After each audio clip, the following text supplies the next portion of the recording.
Man, the floor is all yours. Okay, hello. Yeah, the pleasure is mine indeed to be with.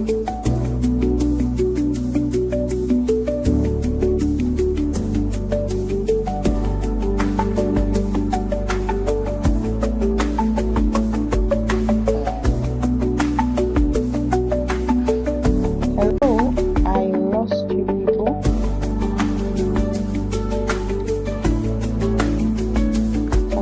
We shall be right back. We're right back. Okay.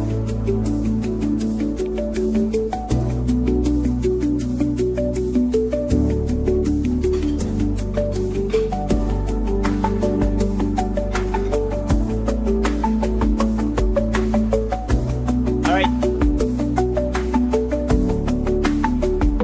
we are live already. We're in 9 seconds. We're going 8 seconds. 6, 5, 4, 2, 1, 8, 0. Johnny, clap. Be on the camera, please. You're moving up and down. Be on the camera, okay? 18 Yes, seconds. sir. Great.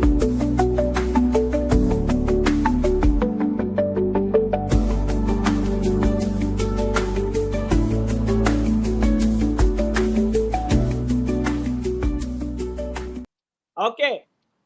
Okay. Okay. Mr. General. Yes, so.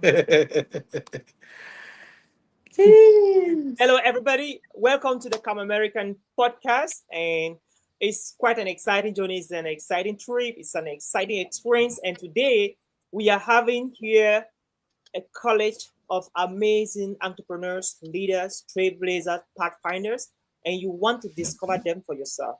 I am here with my dear brother and co-host, Johnny Tarr, and we have the pleasure to introduce to you our guest of the day. And of course, like I say, ladies before gentlemen. And we're starting with a queen from The Turkey, building. Oh, Queen Anne. Will you have the floor to introduce yourself, please? Building.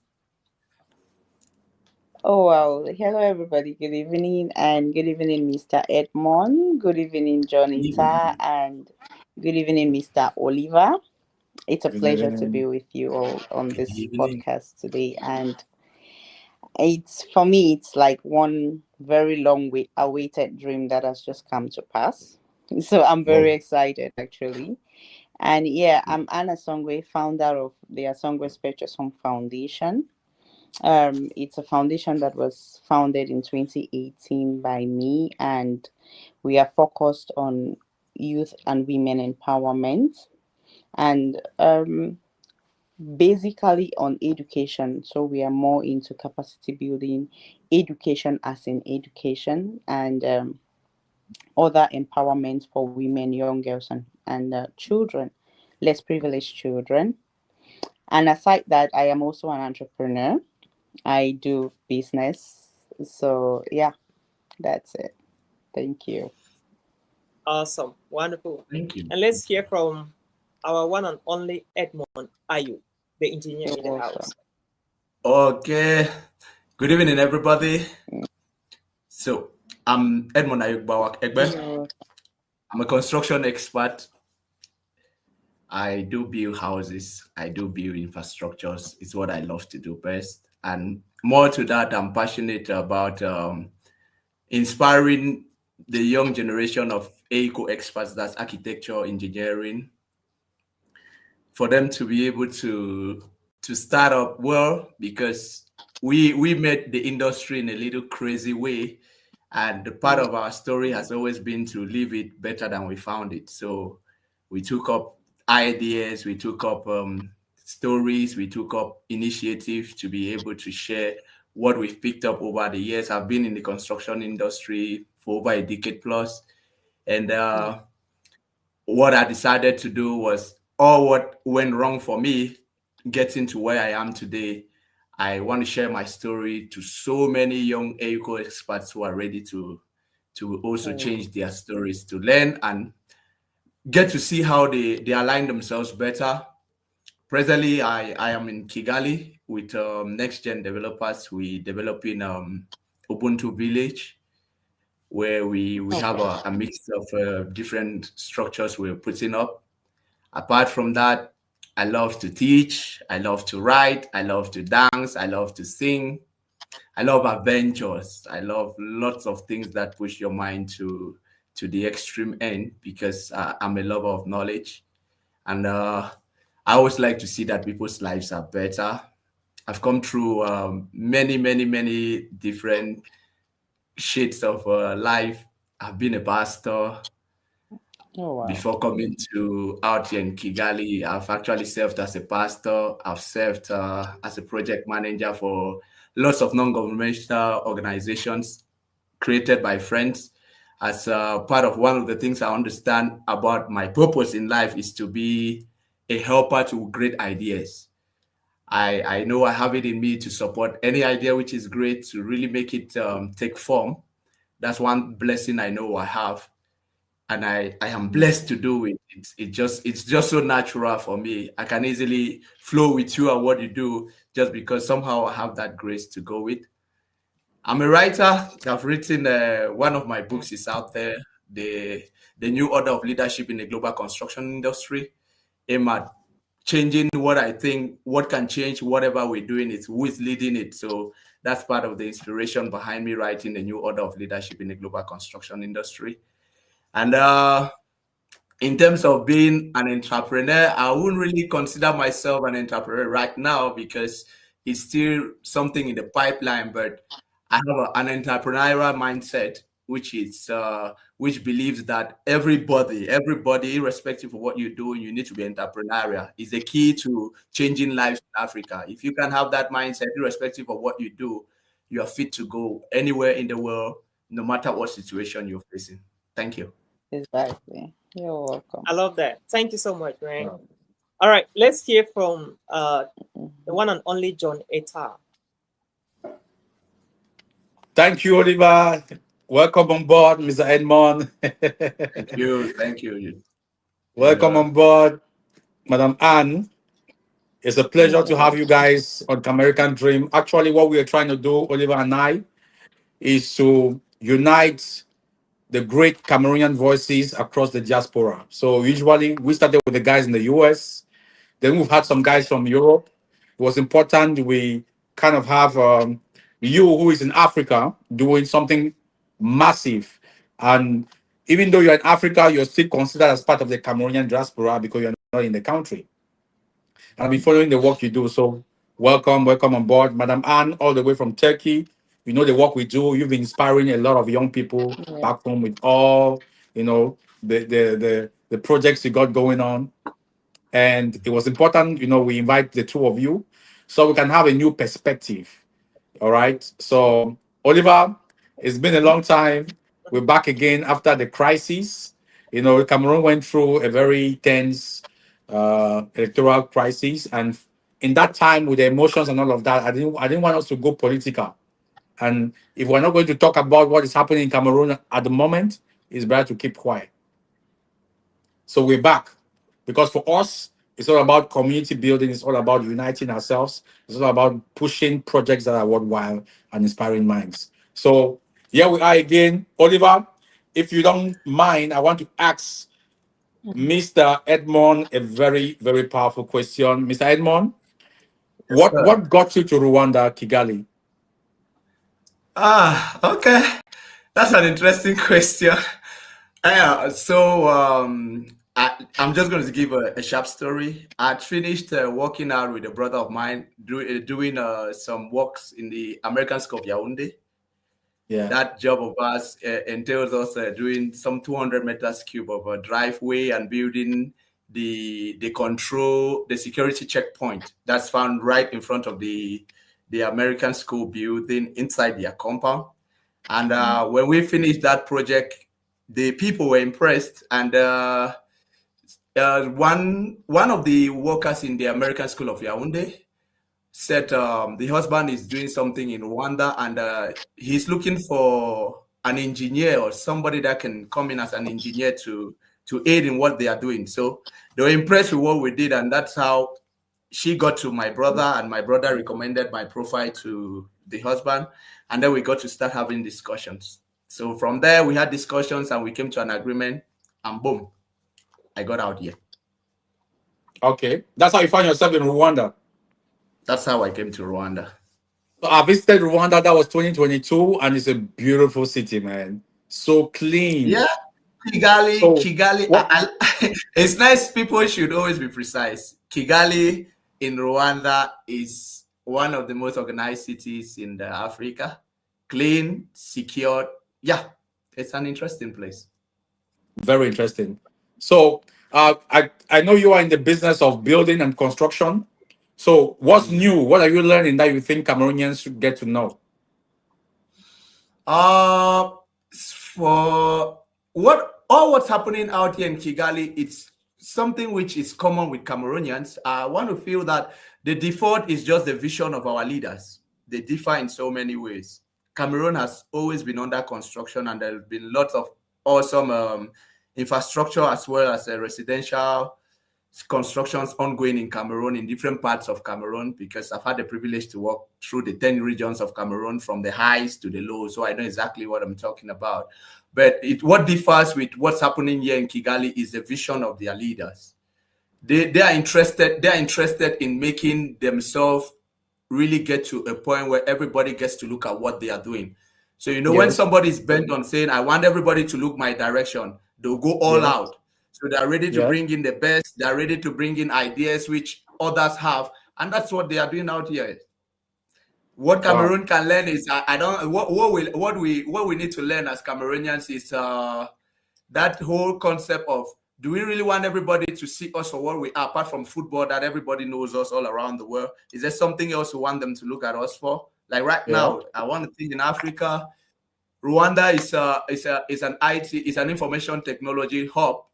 Not because they've got the most sophisticated technologies, but I want to think it's because they're open to the fact that I want to be something that everybody can look at. They came through a bad history where they almost wiped themselves out. Everybody knows the genocide stuff. And the visionary leader which they have said, okay, fine. Everybody knows that crazy story about me, but I can be better. I can do something that everybody will look at me differently. And that's what he's doing.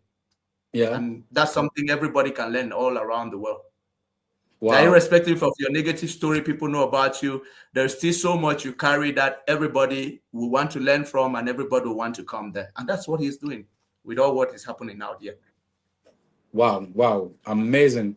This is real because our goal right here is to convert what was previously considered brain drain into brain gain.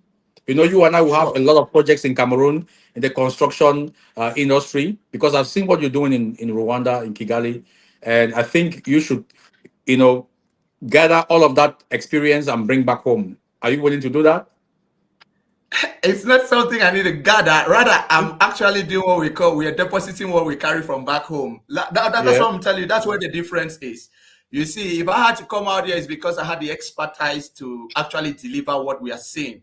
When I had Yeah. a discourse with the leaders of with the leaders of my team, I remember telling them that a good player never loses a team. And I remember Yeah. even my technical director told me that I seem to be so much of a talker. And I told him directly that I am not just a talker. I'm a talker that does exactly what I talk. Yes. So, by God's help and God's grace, I've been able to show him that I wasn't just talking what I could do. Mhm. I'm actually somebody that does what I talk. So it's just what No, it we are is. seeing the results. We are seeing the results already. Oliver, if you permit me, can I jump to Anne or you want to ask Anne a question? Oh, you go ahead, jump to Anne. Oh my All God, right. that's Miss Anne, how you doing? All right. Maybe you need to Okay. put your microphone on. Okay, your microphone is on. So, what got you to Turkey? Istanbul. You're in I'm Istanbul, doing right? great. Is it actually my internet or is No, it we're coming from getting your you. We're end? I getting you don't know. clearly. And we're great. getting We're you getting you 5 on right now. 5. We're getting you. So I was Okay. asking you, what got you to Turkey? All right. Hmm. Well, for me, normally I'm first of all a traveler, so I wanted to explore Yeah. Turkey for a while, for a bit, in terms of business. And of course, my husband was here. So I had to come and see Okay. him also for, family wise. And Mm. I also wanted to do my master's, which is what Mm. I have been up to for the past 2 years or so. And yeah, that's basically Yeah, I what, know you to be for one me, it's lady about, that. Yeah, go ahead.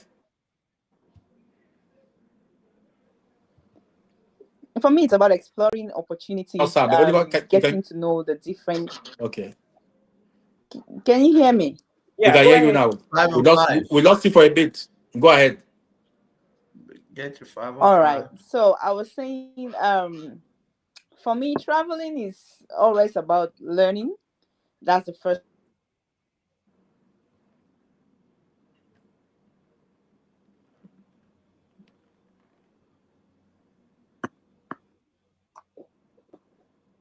Uh-oh.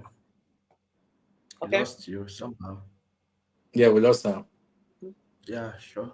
It, A Turkey is not glitch. trying with internet. Turkey, the, the connection is good in Rwanda. I'm happy for that, man. No, for that you can yeah, the, Okay. the the the internet compared to many other countries, their Yeah. bandwidth is very All right, interesting. Turkey. All right. Let's hear from Ant. Did you Okay. lose me? Oh, Yeah, we I did. lost two We did. people. Which one? Yeah, Okay. yeah. You can go ahead.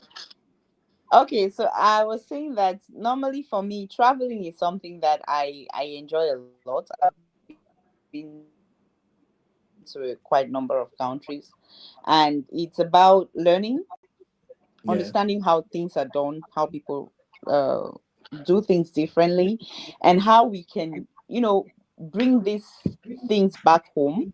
How can we incorporate them to our own context? That's the Yeah. first thing, because we have a reality, and how can we do it in our reality and make it work for us with our people. All right. So that's for me a very important aspect. But coming to Turkey for me first was just to see my family first. Secondly was to expand my knowledge in terms of education, because I'm a lover of education. And thirdly, to explore the business opportunities that are in Turkey and see what's in for my people. Yeah. Oh wow. Wow. Interesting. I know you to be one lady who has a very big heart. Oliver, you see, Madam Anne, Yep. she's young, but until you get to see her face, you think you are talking to an ancestor. You know, you think you are talking to a Yeah, that's grandma. really Like true. she has that energy of that big mommy in That's the village. crazy. Like when I talk to Mm, her, I'm like, I'm talking to an old woman. Then I got to mm, Please discover don't that say she's that. very young, and she's into so many powerful projects, huge projects. If a project is not big, Anne is not into it. So, Anne, like, what's your perspective right now? You're in Turkey. What do you think Cameroon can learn from Turkey right now? I didn't get the last question. I was asking that. I get it now. Oh, it's breaking. I don't know. My internet really is something this evening. I don't know why. I okay. hope you get it. Not at all, Okay, John. come again. Okay. Yeah, I was asking you that. Right now you're in Turkey. You've been there for a couple of years. You have done Yeah. Oh, uh, what's happening? I some of your activities. Oh, Like, it's what really do you think? there's really a glitch there. Okay, I can hear you now. Please take it all over. Yeah. So I was going to ask you that. Now that you've been in Turkey for a while, what do you think Cameroonians can learn from Turkey? Okay. All right. Okay. You've been in Turkey for a while. What do you think Cameroonians can learn from Turkey, especially from your experience? Uh-huh. Oh, okay. Well, I would say first, Turkey is like their economy. It's, how would I put it? They are very. I live in Istanbul actually, but Turkey, not only in Istanbul, they have other cities, and they are very advanced in terms of infrastructure. But what's keen to me in Turkey is the way the people think, right? It's the way the people think. Now, some people say, give them, like, they interpret this mindset, this entrepreneurial mindset that they have, to be like, okay, maybe they are greedy or something. But for me, I see it as people that are, like, they are goal oriented. I mean, to the least, like, to a child that is like 5 year old, right? That's how they think. Like, they are wired to think like that. You will not, they don't know how to, they don't take free lunch. Yeah, they don't take free lunch.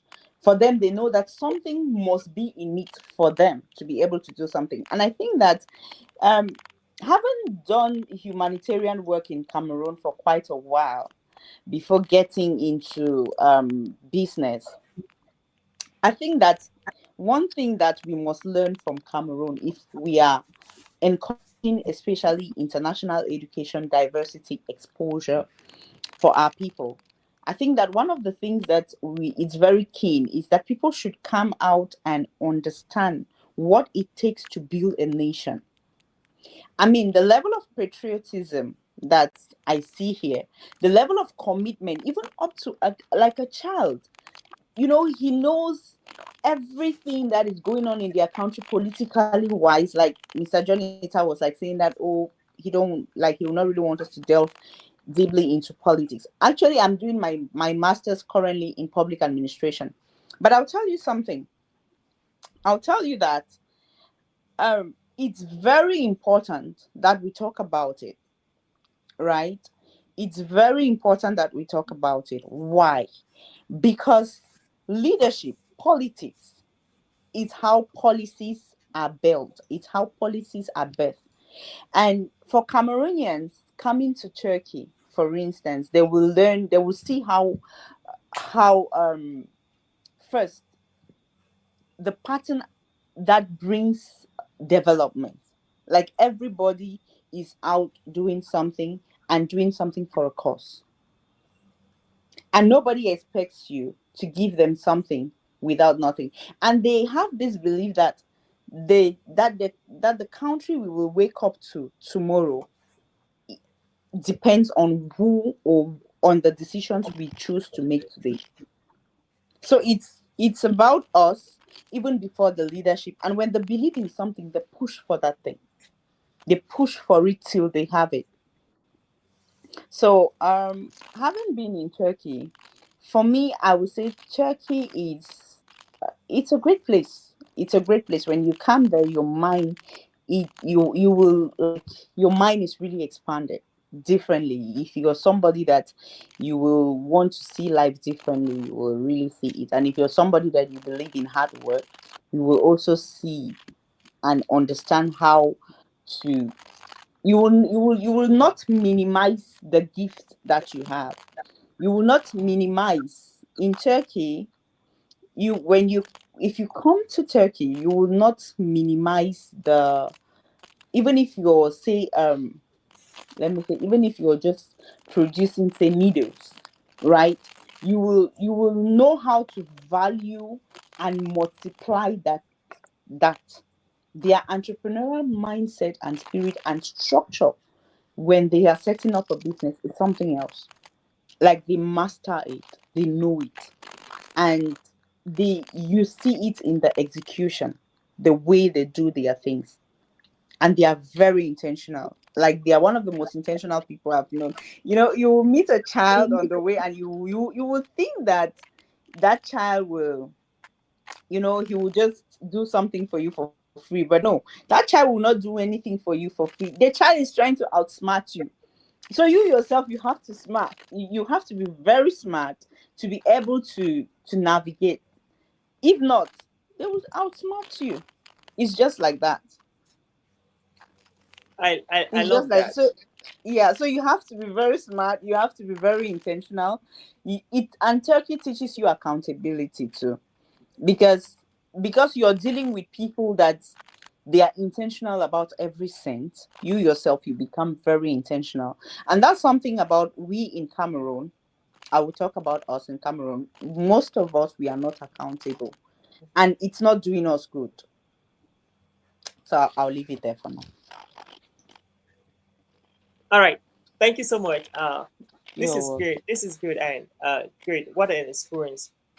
What a story to emulate, especially by some other fellow African countries, and Cameroon is not left out. Um, Hmm. Now, the question I want to ask next is the both of you. To the both of you, right? Um, Okay. we have a lot of young people watching us right now from Cameroon and across Africa, and Hmm. they're a little bit curious. Like, okay, let's start with Ant. From non-profit to profit, without leaving the non-profit part of it, an average person will understand that you want to be able to build your finances before you're helping, so to ensure that everything is going well. So what advice do you advise aspiring African social entrepreneurs right now watching us, and they want to touch lives the way you're touching lives, in how they can be sustainable in touching life, not in such a way that at a certain point they have the means to do it, at a certain point they don't have the means, and it becomes difficult for them to continue In the impact touching they're lives. looking. Okay. So based on your experience in the non-profit and in the profit, what are the three things you want to share with the That people means watching to us right do now, it. yeah, on how they Okay. can do what they do? First, can you hear me? Of course, 5 on 5. Number 5. Good.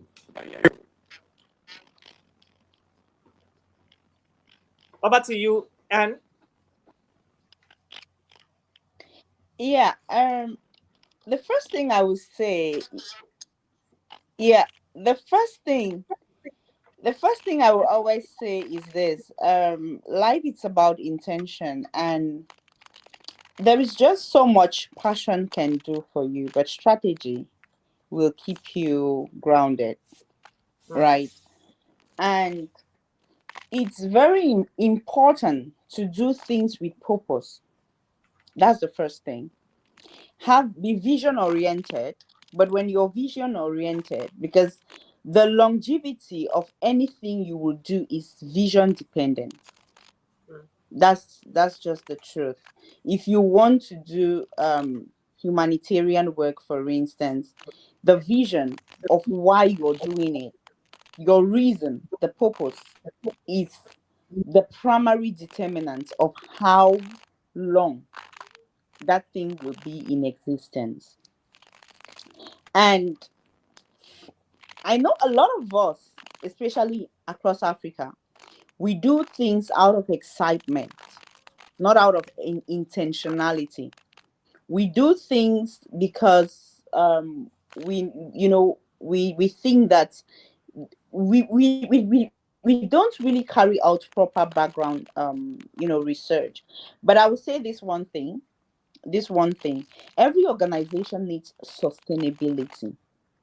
And if you will do, be it you want to become a social entrepreneur, you necessarily must not do it like what I'm doing, say leaving. So I've not left my social work. I'm still like fully engaged. But you will want to first of all understand what social entrepreneurship is about, right? And you will want to differentiate it from making emotional decisions, because a lot of us mistake social work to be something grounded by emotions.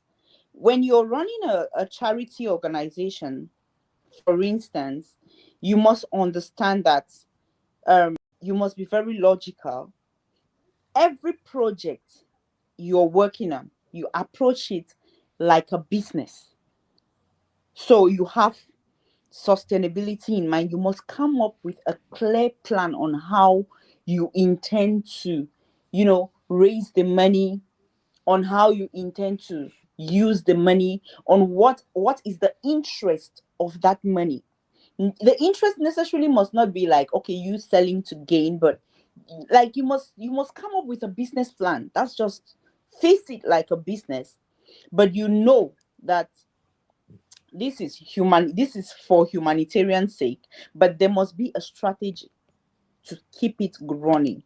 Why? Because even when we talk of funding or grants and all of this, there is always a background story to it. Let me just put it that way. There is always a background story to it. And if you cannot defend that strategy that I'm talking about to you, to the funders, to the grant givers, they will not be funding you for anything. If they cannot see, if all they see is emotion, if all they can see is just you being overwhelmed with emotions, which is what a lot of us sell out thinking we are selling projects, or talking about thinking we are talking about projects, we talk a lot about our emotions, how we feel bad for these children, how we feel bad that they are hungry, how we feel bad that, and at the end of the day, when you're coming up with a solution, they don't see sustainability in that solution. They just see a one-time activity that will not really create any impact. It's just like coming to put a band-aid on a fresh wound and then leaving and hoping that the band-aid will just automatically become, the painkiller that was supposed to dry up that wound. So it doesn't really work like that. So you must be able to make it sustainable. When you make it sustainable, you will now see that in it, you, like, it will be durable. And now sustainability, like I said from the beginning, comes from vision, right? It comes from the vision. What I want to help children, okay, like for instance, let me talk about my foundation. For instance, I want to help children in orphanages, and I know that in the next 10 years, I want to make sure that I have helped at least 5,000 orphans across Cameroon and Africa, for instance. Now, if I have a goal to help a minimum of 5,000 orphans, I already know that these orphans, they do not have what it takes to reward me, so my reward is not from them. I also know that there is no single funder that will be out there to fund me and me alone, right? So now I have to get it still into my humanitarian and charity spirit. What value can I bring to the marketplace that will enable me create a stream of sustainability to ensure that the volunteers and the workers that are working for me and with me, through working with me in this vision, we should be able to get to the point where we need to get to and actually achieve what we need to achieve without anybody feeling left out or anybody feeling exhausted. I remember in 2018, we were in Russia to talk about the International Volunteer Day, like global volunteers and the conditions for global volunteers and how they should be treated. Our volunteers, like, this was the main question we had during the session, and it was, should volunteers work for free or should they be paid? Because humanitarians are volunteers. But this answer came up and they said, everybody is a volunteer, right? We are all volunteers, because in the hall we had different business people from different parts of the world and all of that. And we are all volunteers, volunteering in different capacities. Now, volunteering does not mean working for free. So if you have that and you're a social entrepreneur listening here, then you should know that for every young person you will call to your organization to volunteer for you, you should know that you owe that person a stipend to keep that person motivated and to compensate that person for the person's time, because your time is the value of your life. How long you live, like everything you will do on earth, is dependent on time. So you must learn to value time. You must learn to compensate time. Wow. So yeah, I think did I answer your question? Yeah, of Maybe course. I digressed a bit. Yeah, Maybe. that was great. I know my brother and friend John would have something to say, but I would love Ayo to contribute in his own part of this question. And to Ayo, this is a point. Um, I love your story a lot because you went to Rwanda on the fact that you did a project in Cameroon and you did a great job and they got you to Rwanda. So, what do you have to share with people watching us right now from your ability to execute excellently, deliver on time, and stay accountable to your stakeholders, and especially to the young people coming after us and listening to us right now? Why is it important to deliver on time, to be exceptional in what you're doing? Because you never know where the next opportunity is going to pop up from. Why is it important? And what lesson do you have to share from your story with our young people listening to us right now? Okay. She just pointed out three very important things, which are vision, purpose, and sustainability. So whatever you're doing, I believe you want to see it live through time and actually make the impact which you're going for. I would like to talk from the angle of resilience, discipline, and consistency. Uh, my story through that corridor, it's all about discipline, resilience, and consistency. You know, at that point in time when I was executing that work, I was going through what we call like a sabbatic period of your life. It's like everything shut down on us, and that just happened to come around. And then my brothers called me in and were like, okay, guy, we've won this project and we want you to come in so we can actually see how to deliver. And that's how I got into the project as well. But you needed to be disciplined. You needed to understand that there is need for somebody to be consistent in what they are doing. People are looking at you and they want to be sure that you are consistent in what you're doing. To start with, my brothers had beaten that job with many other fellows who were very old in the administration of the American School of Yaoundé. And one of the things that happened in that project was that they bidded the highest. So they had bidded the highest, and now we all know how contracts run. Somebody will always say they're going for the lowest bidder, but somehow these people don't look at things from that manner. If you can justify why you say what you said, then you are good to go. So they had to be consistent in what they said. I even remember one of the time my brother was like, "We are not changing the price. Tell that guy." We had an inside person, and it was like those things were still like that.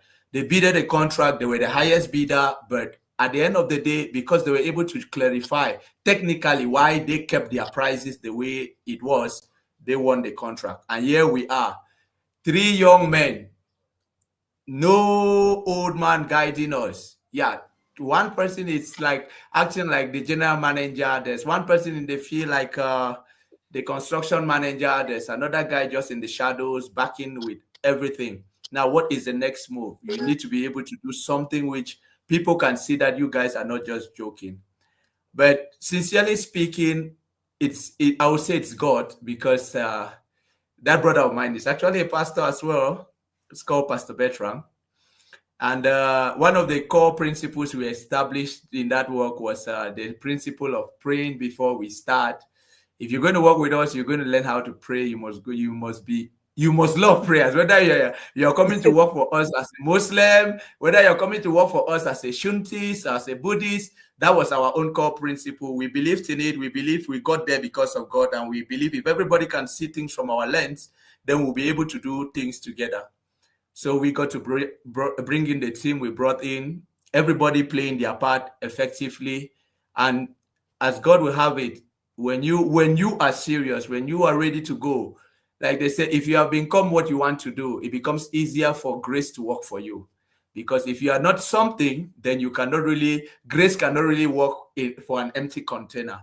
So I want to believe that part of it was because all of us have become who we are.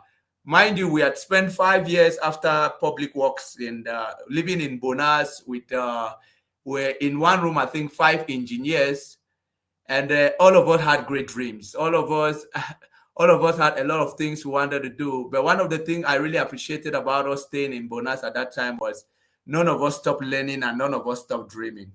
While we're all there facing life and its realities, we're all thinking about what we want to do with ourselves, where we want to go, what we want to do. And we did the work we needed to do. So when the opportunities started opening, the opportunities met a bunch of young people who were ready to want to show themselves, to want to show that they can do something. And we went all out. We just aligned. And they will say, when you aligned, when there is a flow, what you are doing at that point in time becomes easier. So we're able to show what we know, we're able to do what we know, and we did it on time, we finished on time, we deliver. And those are the things which I want to feel that somehow as Africans, we miss it a lot because we are kind of a group of people that have been schooled with the entitlement mentality, with the pampering mentality, whereby we feel that doing just average is enough. Whereas somebody will need you to push past some limits, somebody will need you to push past some dimensions others have not pushed before. And most of it is simply, I wouldn't really blame most people for acting the way they act. Our environment plays a lot on our minds. Our environment plays a lot on our mind. You have to be somebody who dares to dream beyond what the environment is telling you. You have to be somebody who dares to dream beyond, because you can imagine, this is how our parents think about it. You've gone to public works, you finish public works. If you are not getting a job, those are entrance exams coming in. Go and write ENS, go and write NSET, go and write that one so that you can make into a school and stop turning around there. I even remember sometime back in one of, when I was going through this sabbatic period, I had to call one of my sisters for help. And I'd been in Yaoundé, I think, for 5 years or so. And I remember asking me that evening, what are you really doing in that Yaoundé, no? What are you even doing there? Every day you are going to church or whatever you are going, better pack your things and come back to Kumba. And let's see what we can do for you, whether they are following you a bush line at all. But I'm also one of those type of individuals who is stubborn. I'm stubborn with my dreams. I have one core principle which says that if I'm alone against the world, then I'm okay. In as much as my conscience tells me it's good to go. You alone against the world, it's okay. Let your conscience be right and God be by your side. It's okay, because one with God is 10,000 with men. Come on. So that's what, those are the kind of convictions I've held for a very long time. It's guided the way I do the things I do. And it's been part of why I am resilient. It's been part of why I give myself to the disciplines which I give myself to. It's true, from my very early stage in my career, there are a handful of those ideas which are not harnessed them. They were still kind of scattered. But as I grew in the career, as I got to meet one or two interesting people, they started helping me put some solid foundations under those things. And that is how my discipline got to align. That is how my resilience got to build more. That is how delivering things just as you said you would do became part of how I do what I do. So I used to say, if I know I won't do it, I prefer telling you that I will not do it, because I've seen a lot of people say they will do things and everybody said, are you sure? Then we get to the point where, especially in the construction industry, it's very common in Cameroon, and especially with people who are abroad trying to get you to help them build a house or so. If you are doing them an estimate and you said something was 10,000, then along the way, you come and tell them that, you see, that thing I told you is 10,000, you might need to add a 1,000 francs. First, there's that trust issue. They start thinking you're playing tricks. Those are the type of things I saw not working as an engineer, which I said, okay, we are going to do this engineering differently. We're going to study to actually be good at what we do, so that if we say we can do it, it means we can do it. And what we say we will do is what we actually do, unless there are other surprises which always come around to stop you. But let your word always match your actions. And I can tell you that for your words to match your actions, you must have great discipline. Because you can be so motivated, so inspired to want to do something, but if your discipline is misplaced, you might end up failing people in what you say you will do. You might end up not delivering in what you said you deliver, and that does not only affect you as an individual, it affects it spills into every other thing that concerns you, because somehow at the end of the day, your greatest asset to everything that you say you can do is you. So if you fails, it means that every other thing will fail, not because those things were meant to fail, it's just simply because you as an individual have failed. And once as people lose trust in you as an individual, you're definitely going to lose motivation. You're definitely going to lose that capacity to really want to keep going. So I would love to say, in a nutshell, all of it has to do with who you are. Who have you said you are? And what are you doing to keep who you are as who you are? What are the things you're doing and how are you going about them? Because that is what will help somebody to believe that you can do what you do and get you somewhere. And now, with respect to delivering, you see, we were many of us on that project, but I was the one who was recommended. You get the point. We're many of us, but I was recommended. Now, I was recommended on the basis that we all share the same vision. We like to do things and deliver. But it's just like somebody gives you a door to go through. However, you come out on the other side of that door is greatly dependent on you. There's one of the advice my father gave me the day he dropped me in front of Survey School, Boya, after I passed the advanced level. That has never left me. When we left Kumba and came right up to the gate, when I was about to leave his car, he said, "You see, my son, I have done all what I can as your father. And now you are going into that school. However, you come out on the other side of that school is all on you, because me, your father, I've done my part. You, how you come out on the other side." So those are the type of things that have always guided me. Like if I get to get an opportunity, whether it's one that was recommended by somebody, whether it's something that somebody helped me get, the thing I always say is, yes, you've helped me get to this point, but how I go from here to the next point is solely dependent on me. And I start asking my question, what must I do? And I go to work. And I go to work vigorously. I go to work rigorously. I'm one person. If it's all out, I am an extremist in how I go about doing things. I'm either too engaged or I'm completely not with you. So that's kind of like I love that. how I'm either with you or I'm completely not with you. It's some people say there are times it works for my good, there are times it works for my bad. Works against like you. I said, at the end of the day, what I want to be sure in it all is I am in there, rain or sun, thunder or winter. I am with you from start to finish. So it's basically all who you are, what you want people to see about you, and you keep going right up to the end. Man, I love your level of commitment. Over to you, John. Man, we're taking it all in. That was a great one. Yeah. Mr. Edmond, that was a great one. And you guys are very deep. Oliver, you see that we've got some amazing friends across the world, right? Yeah, powerful And guys. it's so wonderful that imagine that Oliver is right now in the US, Edmond is right now in Kigali, and Anne is in Istanbul. And we're able to connect thanks to the incomparable power of technology. You see, it's a small world. And I just want to say this, you guys know I have land, and I'm the Camerican Dream, all our invitees, our guests on the Camerican Dream, I'm preparing your land because we all have to come back after some years and live together. So know that your land is already there, 500 meters square. Start thinking on what you do with it. We're going to buy it with 10% discount. For every guest we have on Camerican Dream, we're giving 10% discount on the land. Clap. And Miss Ole. So we're going to have our Camerican Dream, neighborhood, just us, our Camerican Dream community, and this is a project that Edmond, you and I were going to run on it. We've got some construction projects in Cameroon. So that's why I'm very keen on what you're doing, because we need to bring back that expertise to Cameroon so we can provide affordable housing to the Cameroonian people, in a way that we're going to introduce a mortgage system where people can have a house and you pay over a span of 10, 20 years. There should already be your house. You should already be living in it, because life is too short. I see people working for the rest of their lives and they start building at 60, 70 years.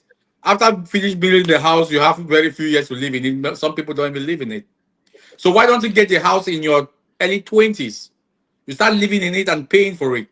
That's what made, countries like the US, to become the land of opportunities and the dreamland because of the ease of doing things, the ease of doing business. So thanks very much. While you guys were talking, I was just amazed just to think that the four of us are JFC soldiers, just to see that Mr. Edmond, the way you support the vision is mind blowing. Oliver, Mr. Edmond is someone, if he believes in your project, like he supports it and pushes it even more than sometimes I'm sitting behind and I'm watching him do initiatives and I'm like, wow. Now, Madam Anne, you know the Yeah. project we have.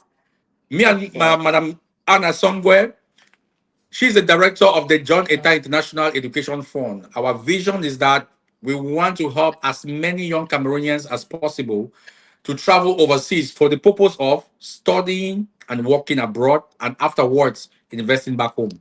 So she's running that project with me. She's piloting that. So what do you have to say when it comes to our program? Okay. Sorry, I lost you people again. So thank God I'm back now. Right. Okay. First, I want to say something to the Cameroonian community and to Africa as a whole. Every generation has a gift, right? And these gifts they come like men in form of men. And I want to tell us that God gave us a gift, like in Jonita. And that gift in him is like, okay, you people have cried. I have heard your cry. You have prayed. I have answered. But do you even know how your answer looks like? Cameroonians. That's what God is asking you. Like, young people, do you know what answered prayers look like? Do you know that for every answered prayers, there is a responsibility? You have a responsibility on your own part, and God has a responsibility on his own part. This morning when I was meditating, I was on Isaiah 1:18 and 19, and this verse came to me like it came like power, where God said, Come and let's reason together." My God, it Hmm. reflected differently, and I just thought about the opportunities that John is bringing to the table, and how, like, it's like gold being just being, you're in a house of gold, and they are just calling you and saying, come and take your own gold, and then you're like, is Speed this up. real? Or can God really answer prayers so easily? You get. And this is Jonathan. He's a man of vision. He's a goal oriented human being. And and and I will say this for free: he's that man that God has sent to take Ah. Cameroonians out of poverty, right? And I know that it may sound like I'm oversaying it, but I'm not, right? Because he has the people at heart. And not only does he have them at heart, he's going out of his way to ensure that people see the difference, which is very important. And when he told me about the GFC, I was like, my God. I have been praying. When I started my humanitarian work in 2015, um, before creating my own foundation in 2018, I had volunteered to different organizations, and you must serve. To be served, you must Mhm. serve others. So I and I remember I used to have a lot of, I used to pray, because when you work on projects, you know what it takes to bring a vision alive. You know what it takes to bring an idea alive. And so when I met him, I was like, my God, truly, when the time is right, the people you have set will begin to, align and come together. And I think that that's what he's doing. The JFC family, it's not for everybody. That's just the truth. If it was for everybody, it would have been limitless. There is a limit to the numbers for that family. It means that w- everywhere everywhere there is gold, it cannot be open for everybody. And so when we spoke, and the goal was clear, the target clear, everything was just there and very feasible, very easy. I told him that you are a man that God has sent for a generation that has cried to God for financial freedom, for financial stability. And God has given you the wisdom to understand the power of community. It takes a selfless man, it takes a man that loves you, that does not think of himself, but thinks about you first, to be able to come up with the initiatives that he has done. And what I would tell people, I don't want to over blow the whistle, but what I would say to people is this: if you have the opportunity, if you want to grow, belong to the GFC and belong to the 1% club too. It get why talk for PJ. It gets why. It gets why where you supposed to belong for the. You get it's like a pool of ceaseless opportunities. You will get to see things, you get to meet people, you get to network in a way that you will only imagine, and you will get to be exposed to the secrets that makes for a wholesome living. And for me, there is nothing like being in a community that makes you live a life of purpose, and that a community that strives to see that it takes you out of poverty. At the same time, it takes you out of depression, because the rate of depression that is in the world today, it's crazy. And not only that, it educates you, it brings you opportunities. So I would tell every young person, every young Cameroonian, the GFC family, the John Ita Capital family, the 1% club, and every other initiative that the different leaders on this platform and in the main platforms they are putting to the table. Believe me, these are years of investment. What you see him doing today, you are only being part of the results. You are not part of that process. It What he's doing today, it's he actually bought this thing he's doing today like 15 years ago, when he made the decision to start building and failing and building and trusting, and people doubting and people naysaying, and people did a lot of things that were not like okay. And sometimes he was really crazy, and he was crazy to be crazy, but it was amazing being crazy. And today I'm happy that it has started to take shape. And my mentor always says this. She says, people are not meant to be in the process. They are meant. The reason why the results, the reason why you will have a lot of people come to you when you have results, is because the result is for the people, but the work is for you. Mm, Right. that's So powerful. he did, yeah, he did the work. And I'm calling on every young person, please do your work.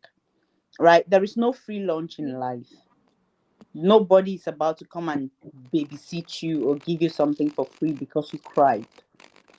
If you cry, I will be touched by your tears, but not too touched to give you what you want if I do not see the responsibility in you, if I do not see the capacity, the competence. Passion alone will not let me give you. You need to prove to me beyond passion. What do you know? And that he has proven. So, like he said, we get land for say. So please join the family and buy land. Thank you. Great. Yeah. Awesome. Yeah. Oliver, yeah, Yep. like this is the And I Camerican also bridge. want And, to 1 minute, please. Don't say I cut you, yeah. John. I would just want to talk about the John Ita Education International Education Fund and what we are doing there, and in light with also what we recently launched in the Asongwe Spectrum Foundation. Actually, after 10 years of operating the foundation, I think almost 10 years, yeah, of operating the foundation, we are now turning the foundation into a funding foundation. So we want to fund young people. So that's where we are working on now.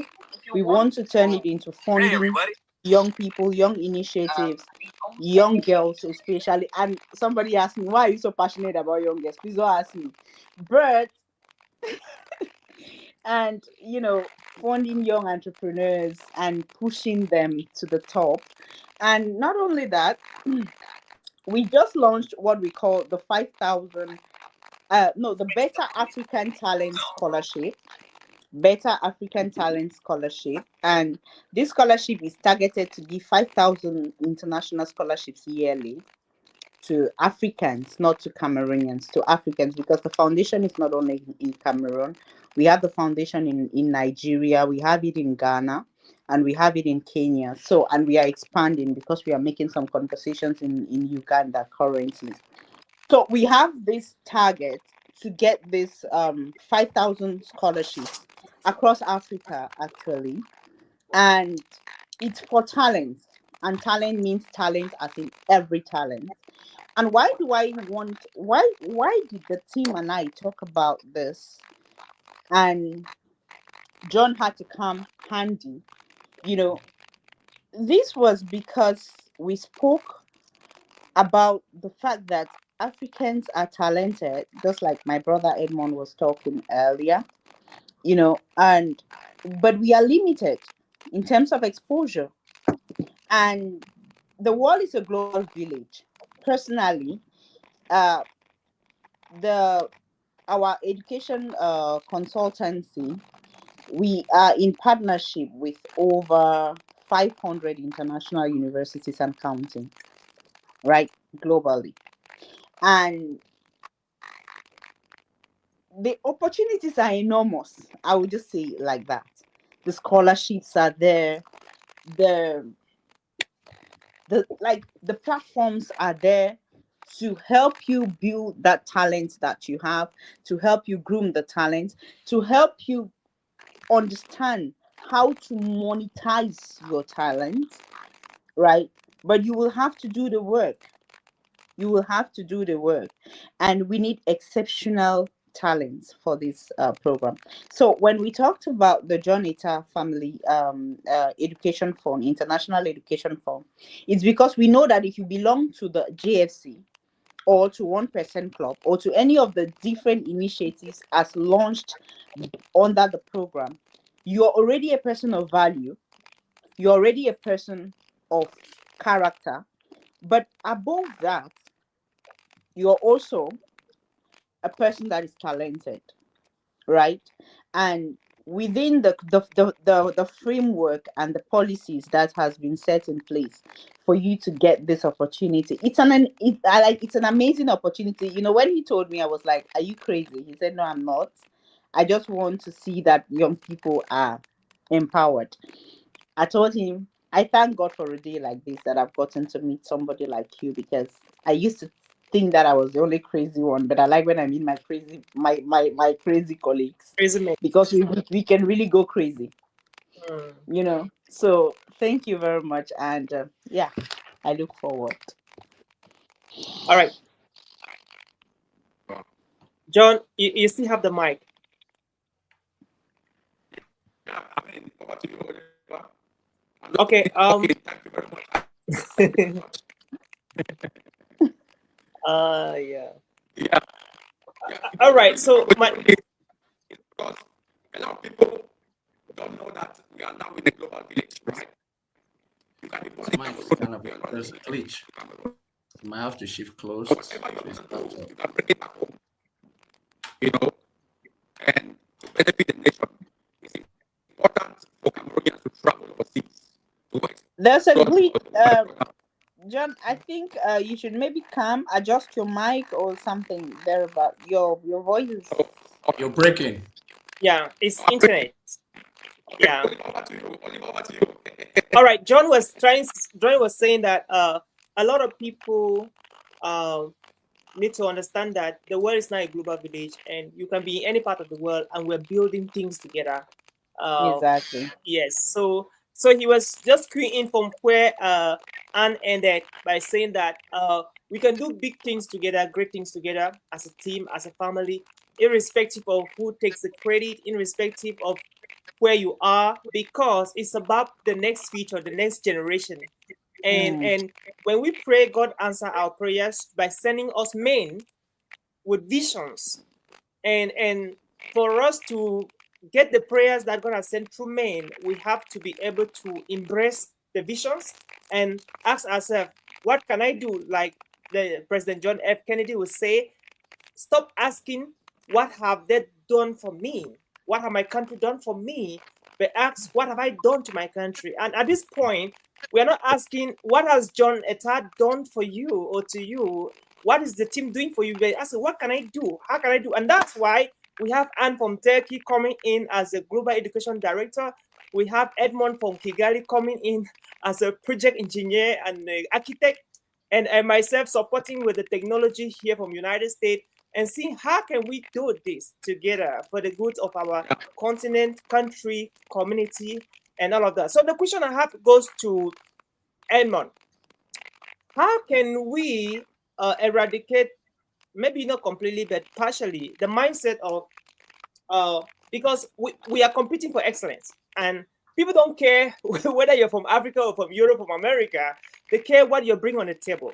Is it excellence? If it's not excellence, let's forget about it. And that's one thing that many people from Africa don't get it. They believe that they can get opportunities because of emotions and pity and all of that. It doesn't work like that. Somebody made that comment when Emma was talking, I think it was Anne or Emma.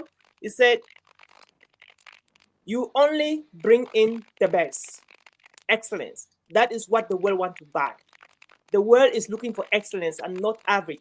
So what ideas, what philosophies can we be able to inculcate in the lives of our young people that can be able to actually push them or prepare them to start competing with people from Europe, America, Asia? I'm not just saying that we don't have what it takes to compete with these guys, because if we have the mindset we don't have what it takes, we will remain very poor, very unprivileged, and the opportunity will be taken for us in the twinkle of a second. What do we have to say, please? Thank you very much. That's one of my goals. You see, part of why I share knowledge of all what I've learned over the years is to actually get people to that point. Playing on the global stage needs you first to discover your uniqueness. It's one of the things that made me to adopt the name the unique construction manager, because your uniqueness is the definition of the ultimate of whatever it is you want to do. If you can discover your uniqueness, irrespective of job title, irrespective of the activity you're involved with, irrespective of the domain where you or your domain of expertise, your uniqueness has a way it makes you play at the best form that everybody will look at. We all are not ignorant of the fact that there are information we have consumed that makes us tell another person's story better than our story.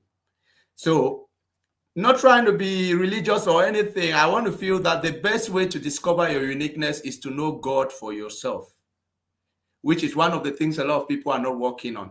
If you can open up your heart to want to know about God, not because a pastor is preaching about God in your church, not because a priest is saying this about God, not because you're reading somebody's message about God, not because there is an apostle, an evangelist telling you. All of those fivefold ministries are doing just the work they need to do, but it's all aimed at one thing, pointing you to the person that will tell you exactly who you are.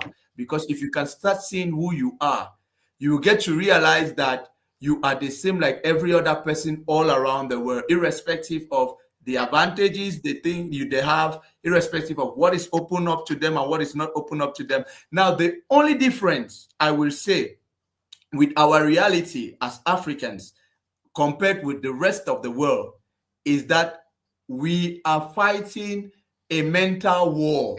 A mental war in that somehow somebody orchestrated a plan to school us to tell a story about ourselves, which is not us.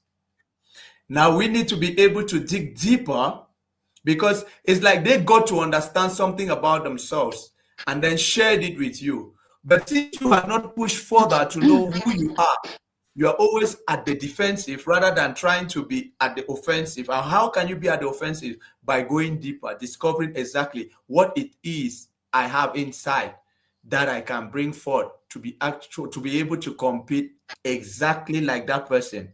You know, all our jobs, all our careers, all the domains of expertise that exist in the world, they are just platforms to showcase who you are and what you are able to do. That's why there are almost 9 million engineers, right? But if you meet an engineer, he doesn't talk like myself. But we all studied civil engineering. We all went through the different courses there are in civil engineering. We all have come through civil engineering school, and today we are exercising in the field of civil engineering. But that's not really who we are. That just only gave us a platform of expression. Now, every other person, irrespective of whatever it is they're involved with, must understand that it all starts from deep inside of you. What is unique about you? There's something my spiritual father used to say, that man is born loaded, but folded to be unfolded. You see, every one of us have that reality. We are born loaded, somehow folded to be unfolded. And the only way we can effectively unfold ourselves is to discover what it is about us that we can change. And we need to start it right. As a man thinketh, so is he. And Les Brown continues this word from scripture by saying, as a man continuously thinks, so will he be. Now, how do you continuously think? I was given birth to in Kumba. I grew up in Kumba, right?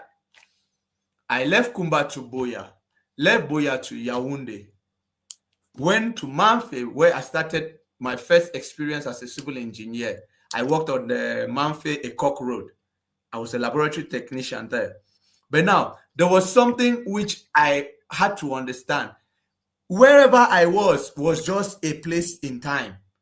What I am is what is inside of me. And that is what you push every day.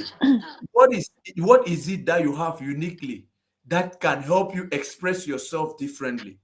Like, you see yourself, you are a public speaker expert, and there are there are 100 million of other people doing the same public speaking, but they don't talk like you. Why do you do it differently? It's just simply because there's something unique about you. Jonathan is into social entrepreneurship, doing lots of things, right? And there are many guys doing what he's doing all around the world. But why is he doing it the way he's doing it? Is because he has something unique about him. Anne is in Turkey, doing all what she's doing. And there are a handful of ladies who are also having the same ideas like she's having. They are doing lots of work like she's having. But what are they doing? They are all doing it uniquely. At the end of the day, what does that tell you? We are all unique. And we all have unique expressions. Everything everybody is doing is just a platform. Now, it's your uniqueness that determines the degree of your expression. If you can dig deeper into your uniqueness, it would point you towards the height of what makes you to be able to compete with others. Because that's what it is. When you get onto a stage, there are many engineers in Rwanda, but what makes us all different is how I do engineering.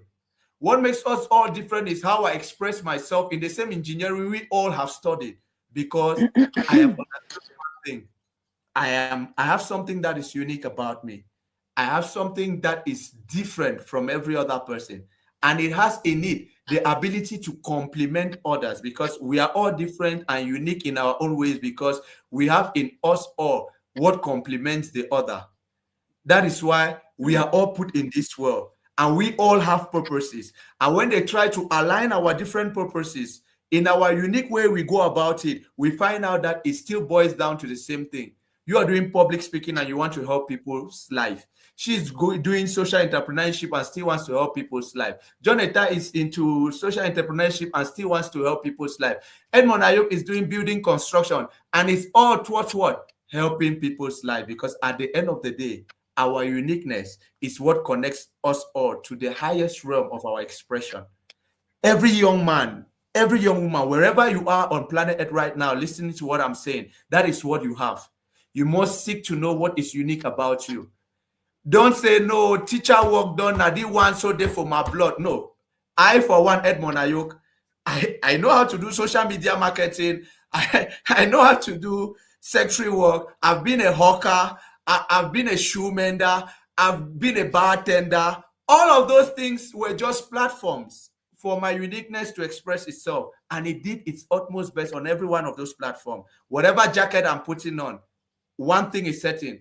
What's unique about me? Because if I can get a glimpse of my uniqueness, I already have what it takes to compete on the stage where every other person is standing. That's what I've got to share. I love that, Edmond. I was listening to Priscilla Scherer yesterday, and he was in the podcast. She was in the podcast with Pastor Craig Christian, and she shared a very inspiring story. How when she graduated, for many of you watching right now, some of us may know Priscilla Scherer. It's a powerful American evangelist. Yeah. Thank you. So she said when she graduated from college, her greatest dream was to become a communicator, a radio, a journalist, and all of that. So she got into the media, and every contract that comes her way, before she noticed that she's about to embrace it and start doing it or executing it, they will cut it off. The contract would just fell out. And she went through that period for quite some time, and she was a little bit frustrated. And so she got worried, and she was asking God, what are you trying to say? And she said in that podcast with Pastor Craig that God was actually closing doors for her and opening new doors where she was supposed to go. And so when she started ministry, she was having a team where she would preach on episode. So one of her cameramen said something that this is how you stand in front of the camera, behind the camera, this is how you speak. And in her heart, she was like, I know it already. I know these things because I learned during my journalism, days when I was still struggling to build a career in journalism.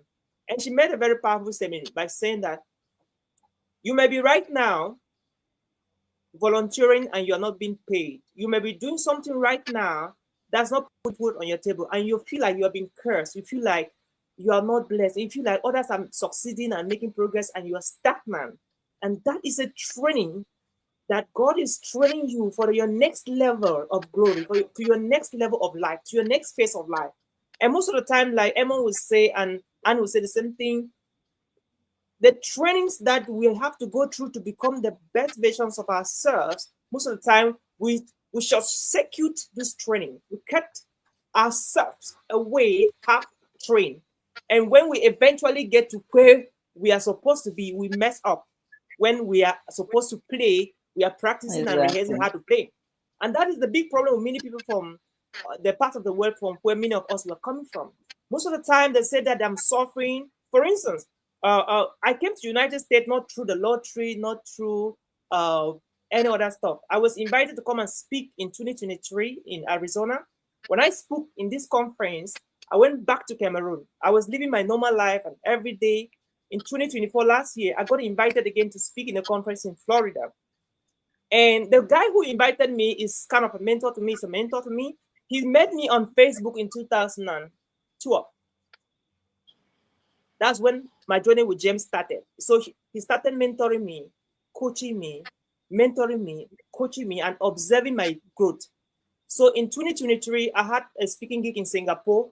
When I spoke in Singapore, he sent me an email right while I was in Singapore. And he said, Oliver, I see what you're doing. I see how far you're making progress in what we're doing. I would love you to speak in my next event in the US, in Arizona. Frankly speaking, I thought he was just kidding, but he's not a man that really jokes. He told me that that's it. So when I was flown back to Cameroon, I got my invitation to speak in the US. I went to the American embassy. I even thought that they would not give me the visa. Like I did not even have what it takes to get the visa. I never had the money saved up to get that. I went to the embassy. They told me, they asked me questions. What am I coming to do in America? I told them that, well, in the embassy, they always want to know that you're not going to run away, kind of stuff, right? So I told them that, well, I told them that, as you can see on my passport, I've traveled so many countries in Africa. I just came from Singapore, where I spoke at a convention. So I'm just going to support my mentor to speak in his event, and that's it. And I'm coming back to my country, Cameroon. And behold, they stamped my visa. That's how they gave me the visa. So when I came to America, I kept my promise. I spoke and I went back, and I got again the second time. My mentor and myself, we started the business here in America that got me here for the next 1.5 years. I've been here running the business. And so this is a lesson that young people need to learn. It took me like 12 years building a relationship with James. And eventually, that relationship catapulted me to, I used to say Psalm 16 verse 6 that says, my boundary lines have been opening in pleasant places, and surely I have delightful inheritance every single day when I get up from bed. And eventually, this is the delightful inheritance. But it did not come on the plate of gold. I had to work for a series of years. Nobody was paying me for what I was doing. I was building a profile. I was building a portfolio. Now, the question I have for the two of you guys is a little bit about Jonita also and what we're building together. It is often said that a prophet is never noticed in his own country, in his own town, in his own region, in his own family. Most of the time, we fight our prophet. We want to kill our prophets. In the family, they say that what he want to show he is. They say what he want to prove he is. Edmond, you have to say, a lot of people in Cameroon and the family of John and the schoolmates, they see what he's doing. They may not love to support him. They may see what you're doing, Edmond. They may not love to support you. Same thing with you, Anne. They'll say you want to show up, you want to prove something, but you're just honestly living your honest living, doing money. What do you have to say to the people that are listening to us? They'll be listening to us and they shall listen to us on the importance of not fighting our own prophets, but supporting them. Because if one person succeeds, everybody has succeeded. Let me start with Anne. Okay. I'll say something. It's okay for people not to buy your idea. It's also okay for people not to think that what you're doing is a big deal. But what they cannot kill is the impact of what you're doing. It's evident. That's the first. The second is that whether we encourage you to buy what your brother is selling or not to buy, a good businessman knows that he draws his statistics from the population and he makes his strategy on how to make his good known by the entire place, because he knows that most likely the people around him will not buy. So that's the first. But then it is always very important that you guide, as a business person, you guide your own energy. Guide your energy. And why do I say guide your energy? Do not let people who will bring down your because we are all humans, so we are subject to emotions sometimes. And we cannot just ignore these emotions and say we are above it, but we understand that it will not work all the time. So it's important to keep people who motivate you around you. I will say this to Jonita more than I will even say to the people that, and as well as to you, Oliver, as well as to you, Edmond, and to every other leader, every other entrepreneur listening to me, that keep doing what you're doing. Results, like I said, is for the masses, and they are waiting. Don't worry that they are not patronizing you. It's because they don't believe in you. But when like Edmond was saying earlier, that when you bring excellence, nobody can ignore excellence. And in the world where we live in, it's either you're good or you're good. So if you're not best at what you're doing, you will always lose out on opportunities. Right? So my brothers and sisters listening, embrace your own. I want to say that. I really want to say from the depth of my heart, but I know it's almost impossible. But I will still say it anyway. Know that community living is the key to the many things that we want to solve, especially in Africa, where we will have to build our own leverage by ourselves. And I think that if we are able to build enough leverage, then we can now advocate for some policies to be changed based on the leverage that we've been able to build as a community. So if we are fighting what is meant to help us, and then we are saying that God is forgetting us, or we are not having change, how then do we think that the change will come? The change is your voice. Your voice becomes your power, and your voice alone will not do the work, but your voice, when put together, it will become like a bass. You've been to a concert, you hear the noise that is there. When you put your voices together, that's the force it has. And so the leaders, who are just the few that are being privileged to sit at the tables and write the policies and see how to implement the policies. They do the policies. These policies take effect whether they favor you or not, because you do not have the backing to say, okay, this one will not work. But I think that if with what we are doing, if we support each other, there is no way, there is really no way the ills in our society will not shift for the best.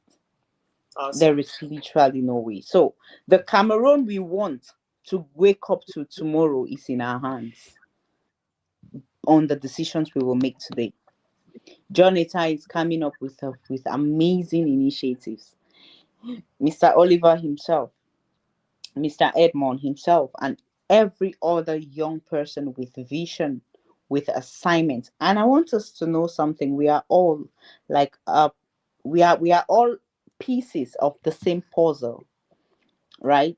So we are all doing, we have roles. And when you do not do your role, your piece becomes empty and it makes the puzzle not complete. So, like Mr. Edmond said earlier, know your piece, know what you are supposed to do, fit in that place where you are supposed to fit into that puzzle, so that the puzzle will be complete, and together we will win. Winning is never alone, it's always a teamwork. When you truly win, it's because the entire team won, not because one person wins. Thank you. Great. Thank you. Lovely. Over to you, Edmond. What do you have to say? Okay. Now, with respect to whether people support you or not, I would like to use the life of our Lord and Savior Jesus Christ. If you look at Jesus's life and what the world still remembers, 2,000 years he has come and walked and gone. Everybody still remembers what he left here because he was able to come up with a team, and that team was able to spread what he had taught them, and it has spread all around the world. But if you look at the beginnings of what he did, it was not really a thing called for, it was not something he was looking for who will support him and who will not support him. Rather, he was focused on the mission for which he had been sent. He came around 3 years, 3.5 years. He lived 18 right up to when he turned 30. Then 3.5 years. You can imagine the amount of time he used to prepare for that mission of 3.5 years. All that time, we heard nothing about him. After he left the temple at 12, he disappeared from the scene. The Bible didn't record that he was doing this in the carpentry workshop of his father, of which that was what he was doing in Joseph's workshop. Now, it was time for him to go about the mission for which he was sent. I don't think Jesus left the house that day when he was going to see John the Baptist, for John the Baptist to announce that, behold, the Son of God will take it. You see, I don't think he actually was worried about Mami Mary for Nazareth, need for support this vision. Papa Elijah for Jerusalem, need for support this vision. What was there was, I believe there was a conviction inside his heart, led by the Spirit, to go meet John the Baptist, which all played out as it played. It's the same thing for any vision bearer. In as much as we will love people, we are social beings and we love people to support what we do, but I believe your understanding of purpose takes away the pressure of support from your mind, because a man on purpose ultimately ends up with support unless you are not going about purpose. Yeah. I love that. Ultimately ends up with support. Now, if you don't have that understanding,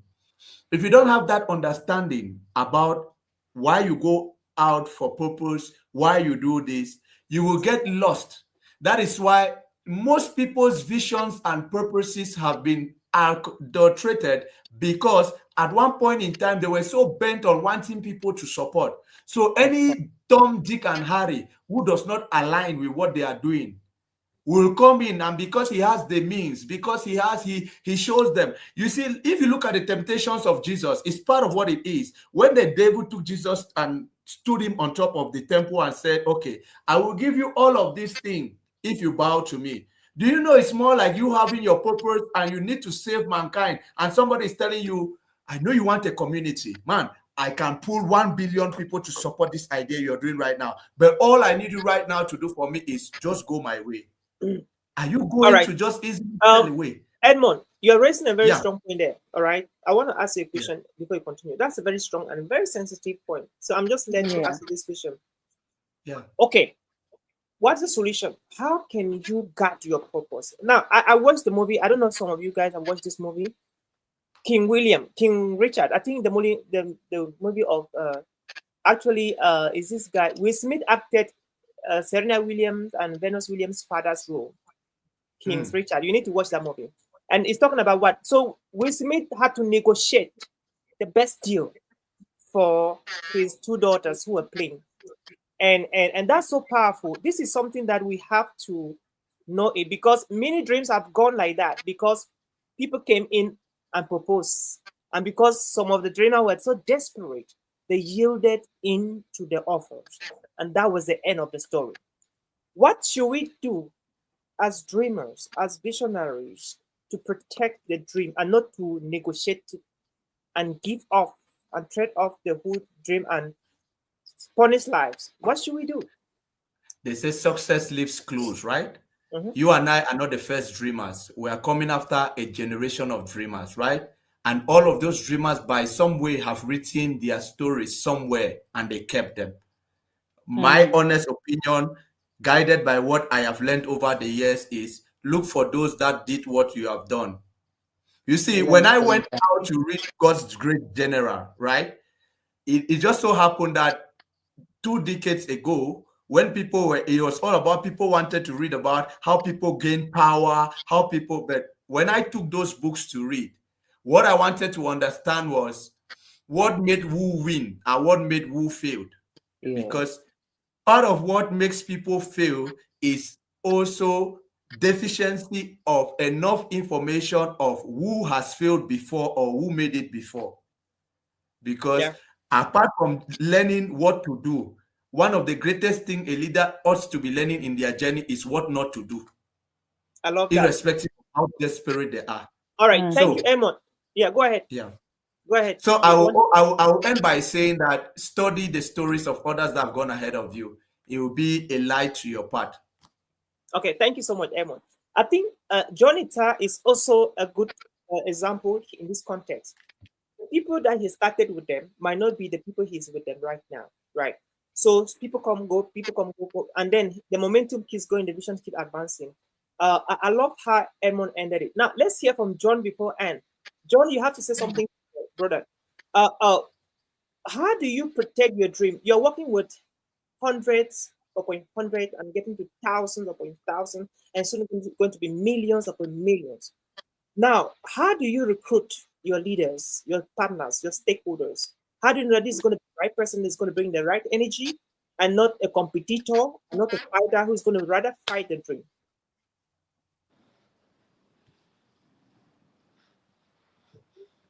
Your mic. We can hear you. Oh. Okay, sorry, John. We cannot hear you, man. We would love to hear from you. Just check the mic again. Let me get Anne on the stage. While she's answering, we will fix your own case. Okay. So what's my question? Yeah, so Anne, the question to you is this. how do you recruit the right team members, right? How do Yeah. you know that this is going to be the right person? What are the indicators you use to bring in the right people that are going to help build the vision? Because President Sherry, I listened to her a lot. She said something very powerful. She said in her ministry, the people that, if somebody comes and tell her that I want to be another President Sherry in this ministry, she knows that this is the wrong person. But if somebody comes and the person is comfortable to be the second Priscilla Sherry, who will not do exactly what Priscilla is doing, but what would help her to do better what she's doing, she knows that that's the right person. So how do you know now, to you, and that this is going to be the right person and not a competitor and unnecessary fighter? Um, the first thing I will say is that as a leader, Mm-hmm. you must be keen, right? And Yeah. more than being judgmental, you must be very observant. And you must know how to ask questions, especially in conversations. And you must also not ask direct questions, ask psychological questions. You ask questions that prompt people to expose their mindset. So you will not be like, first, I do not really converse with people like we are in an interview. I can be actually interviewing you over a coffee I invited you for, and we are just talking. But in the conversation, I get to know who you are. Mm. And I have other things that other observations that I get. But most especially, I love people who like to see others grow, because that's my policy is, I love people who give forward. Now, I always say this to the people, to my team, the people I work with, and all of that. I always tell them that whatever you're doing or whatever you're learning here, I would love to see you become better than what, like, don't say you want to be exactly like me, for instance, like what you just said. I want you to be you, but do you in the best possible way that you can become the best you. So if I am giving you a responsibility, I am trusting you to, because I am leveraging on your expertise, I'm leveraging on your talent. So I am trusting you to do it to the best of your ability. Employ your ingenuity, your creativity, everything you. Let me see it to be you, but let it carry our values. Let it carry our persona. That way, I will know that truly the mentorship, the leadership, you have truly learned. But if you will do it exactly the way Anne will do it, then there is a problem. Or if you will not do it unless Anne come and say do it, then there is a problem.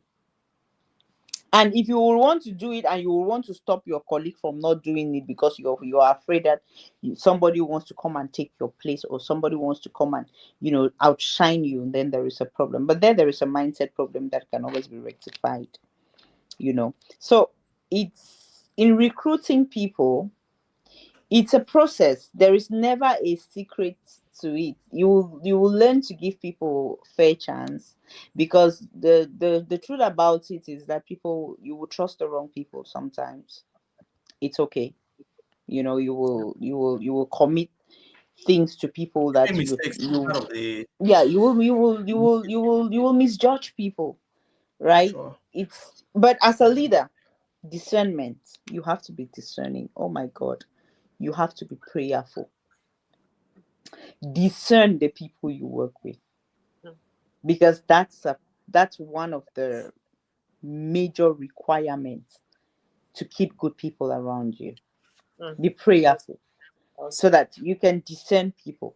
When they are talking, you can discern, like, like Yeah. that. But there is Awesome. truly, truly, truly no secret to these things. There are just some, Patterns. You have to follow mhm, patterns. I love that. yeah. Thank you, Anne. Okay, John. You're welcome. I hope your mic is good, man. Yeah, I hope so too. Five Yeah, on it's five. Now, five amazing. on And five. Yeah, so I've been switching from my laptop to my phone. You guys can get me right now, huh? Yeah. Five on yes, Right. we five. can. Yeah.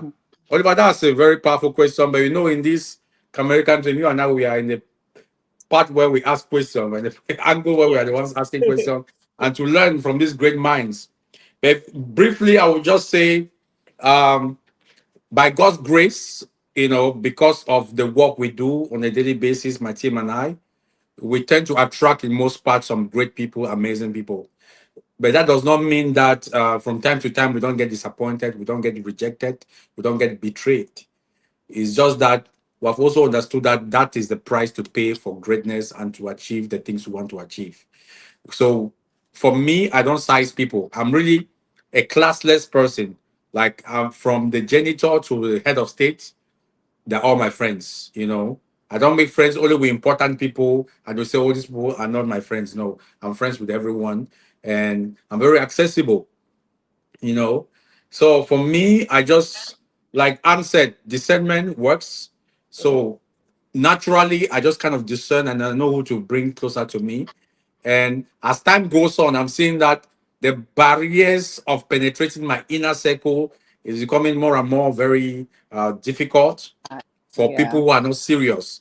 There are certain elements that you need to fill up, meet up, before you get into my inner circle for one way, for one reason or the other, in one way or the other. So just the fact that we are here, the four of us, each with each one of you, I have a story, I have a journey. It just makes the difference. There are many other people I would have loved to have this conversation with. They would have loved to be on this conversation, but it's you guys that we're having this conversation with because of the journey we have. And when you meet people, you kind of tick the lines, the things that you guys are compatible with. There's some people that would love to talk more about politics. There's some people that would love to talk more about football. There's some people that would love to talk more about personal development, community building, entrepreneurship. And that's how you get to find your people. So Mhm. that's it for me, man. I love that, bro. I love that. Yeah, this is very important and it's something we have to talk about even as we close the curtains of this conversation. It's very important for leaders to know how to recruit. And we always go back to the framework that Jesus laid. Like, how did he recruit his 12 disciples? Right? And it's very clear. We saw what happened. One of them at a certain point refused him when he was in trouble. Peter asked you, "Do you know?" Like, no, me, I don't work with him. I don't know him. And the good thing is that Jesus knew that Peter was the guy like that. And some of you, you Mhm. know the people that can refuse you when there's pressure. So Yeah. it goes back to what Anne is saying, discernment. So I use a lot of discernment, um, and I also do patterns. I use patterns. There's also the possibility that when you study somebody's life in the past, you study the person's life now. There's a high probability you can predict his life in the future. Yeah. So I do patterns a lot. So I follow patterns. I observe people and I see the patterns, how they're going, and then from then you make the decision. Make the Right. decision. Yeah. Yeah. So Yeah, you in said something very powerful, the pattern. And that yeah, comes Yeah. with consistency, you see? yeah. And that's that's Consistency. because people do not change. Yeah. Right? Mm, People do not change. yeah, People mostly they transform. They don't change. So exactly. Yeah. you somebody cannot tell you today I changed. No, No, no. you can only transform from one person to another or from one Yeah. character to Yeah, another, but you don't change. You cannot Mm-hmm. change. that's right. Mm-hmm. Thank you. Wow. But you Yeah. guys see that now that we are here is a beautiful thing. I'm just enjoying this. Like, just to think, I don't know. Do you guys, let's just, 70 years ago, it wasn't possible for us to Yeah. be in the Mm, four corners of the world and be talking like this. exactly. It's just Exactly. so amazing. I just want us to have a moment and celebrate the fact that, you know, brothers and sisters from across the globe, we are meeting and we're able to talk. It's just so that alone, this alone has made my day. Just seeing the Yeah. four of us here, it has been my dream and now it's happening. It's just so wonderful. Thank you very much, Oliver. Awesome. Awesome, bro. So as John was talking, I was seeing the map. I was just visioning the map.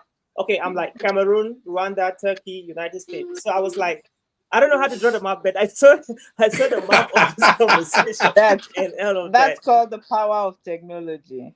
Yeah, Absolutely man. It's just so awesome, wonderful.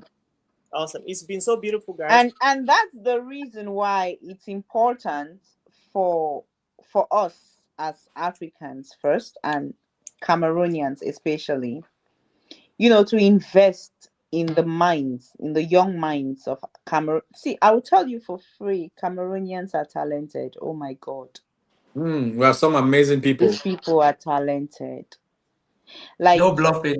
It's not like you're not being modest. You're not being modest. It's just what it is. Yeah. yeah, they are Just they what are it is. so talented, they are so intelligent. Sometimes I'm like, my God. You know, and when I see some facilities out here, I'm like, God.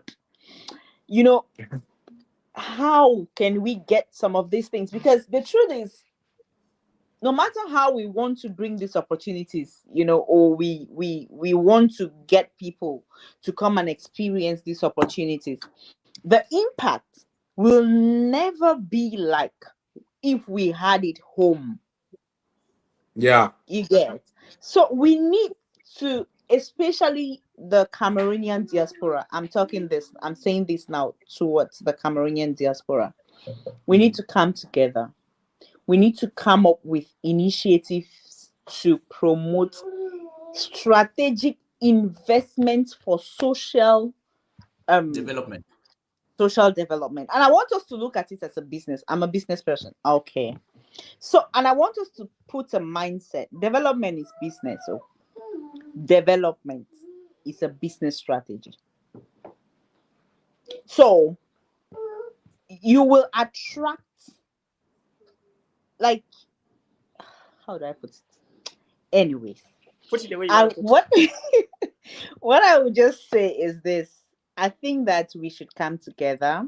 We are well able, we are well capable. And even if it means advocating for some policies to be adjusted, I think the greater the voices, the greater we can push for some of these things. Mhm. Imagine, imagine 1,000 Wow. diasporans Yeah.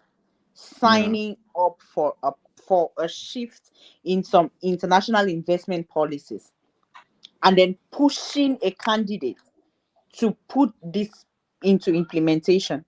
They will not shut it down. Yeah. They will not call it out. They will not call it bluff, Yeah. right? And if we, because we will say, oh, like, I always sit sometimes and I'll be like, okay, we keep complaining. Oh, they have done this, they have done that. This is just a group of people who have decided. And yes, we know that, yes, there are some manipulations that are going on, but hello, the decision they make without your consent concerning you, most likely is against you. Affecting you. Yeah. No, it's against you. It's not even affecting you. Because if I'm making a decision concerning your life and you're not on that table, right? You're not on that They'll tell table, you. and I'm making a decision for you, most likely I'll be making it against you, Yeah. right? So Yeah. we need to do something Awesome. as coming together, putting up some things that will permit us. They say drops of water, right? It will make an ocean. One Yeah. person, because the truth is, when you see some of the investments, they are really heavy weight investments, right? Like, Mhm. but we are well able. We are well able. The problem is the environment is not conducive. Can I just So jump in how and do say we make it something? conducive? How do we make it conducive in a best possible economic way? Awesome. And something Cameroon also has by observation, it's the monopoly of the market. We need, because competition promotes development. So we Mhm. need to see how to really work to, because I am saying this because for me every day I always say, all of us here, we don't have more than 70 years again to live on this earth. At least by then we should be 100 and you know, Mhm. right? All of us. No, that's the truth, That's the right? truth. Yeah, Of course, So, yeah. Floyd, you're hitting it so hard. in the There's next no time. Yeah, because maximum in the next 50, 60 years, we don't have the energy to do anything again. So what then? Right? But it doesn't really matter. For me, I live life with eternity in mind, but I want to be conscious of what will be said on the day I die. The day that will Mhm. say Anne lived. She came, she saw, she lived, she conquered. Yes, I want yeah, it like that. Right? So what did you do? The impact you created, what did you change as a person? What did you push for? What were the impacts you created? Every day here, every street in Istanbul is Mustafa Kemal Pasha, Atatürk. Like, why? Because this is the man that fought for Istanbul to be where it is today. Now, it's important when you come to the world, you put your footprint. Let people know you came. Don't just do things exist. and leave. Which is another thing that I would say that all of us building, audience listening, us here talking, when we are building what we are building, put structure, put systems, build to outlive you. Don't build things that will die when you die. When you're building, have how do you call it, immortality in your mind. Be a generational thinker. Yes, Mhm. just build.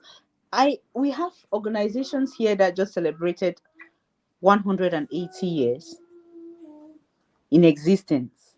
The people that built that organization died like, I don't know how long, but it's still running, and it's a giant conglomerate, Wow.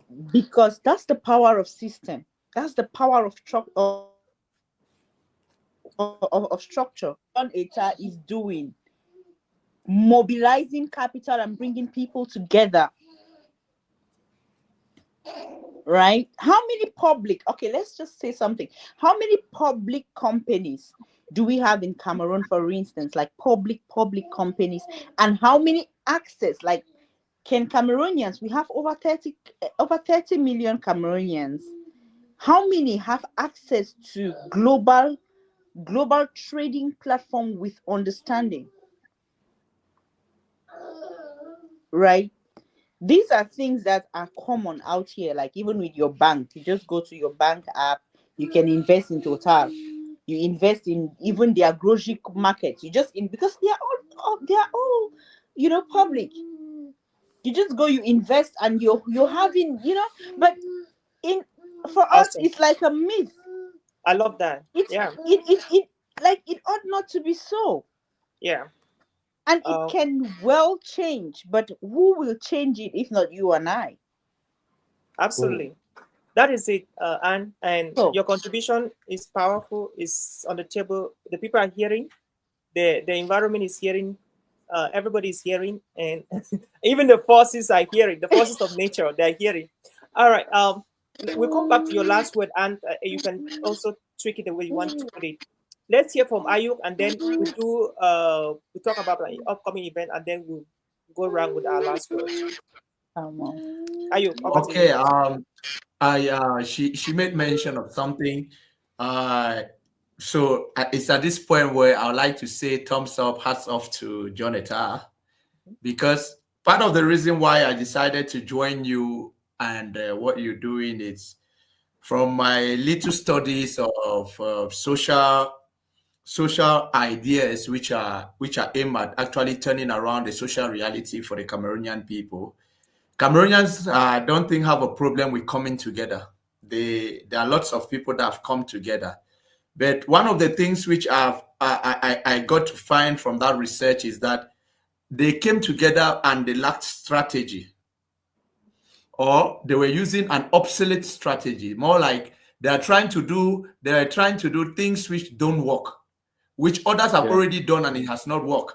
So, and when you have people coming together repeating a failed formula and expecting new results, it's just Yeah. like you say, what are you guys really, really going for?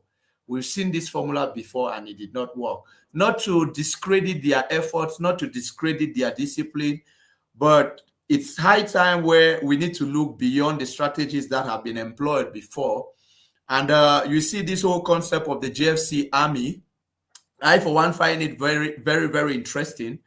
And with its simplicity, because another thing with strategy is it should be simple to afford, not something they need to explain and you make a rocket science out of it. No, it's just something which is easy to explain to even the least person. And I really applaud Jonathan and his team, because, like he rightly said, he's open to he who is right there at the grassroots, just like he who is already playing with the kings and the queens of the world. Now, every strategy which is aimed at changing a community or the social reality of a people must have that balance. Because if you take only the bourgeoisies, they'll live in the world thinking that it's just like them. If you take only the guys who are limited in some certain degree, they'll live in a world feeling that that is how things are going. But now, take the bourgeoisies, take the peasants, and you bring them together. That's how a community rises. If you look at the whole concept of the American dream, it came in at a time where America was going through the Great Depression. You understand what I'm saying? The Great Depression. And you had a lot of people coming up with ideas that had to remind them of what that stood for. America wants freedom. People want a better condition for life. People want to live better lives. People want to own houses. People want to do things. Why did that resonate? Because at that point in time, it was a reality that was hitting not just the peasants, it was hitting even the bourgeoisies. There's one study I did with respect to the Eiffel Tower, which we were studying how while lean construction actually functioned, worked well for that structure.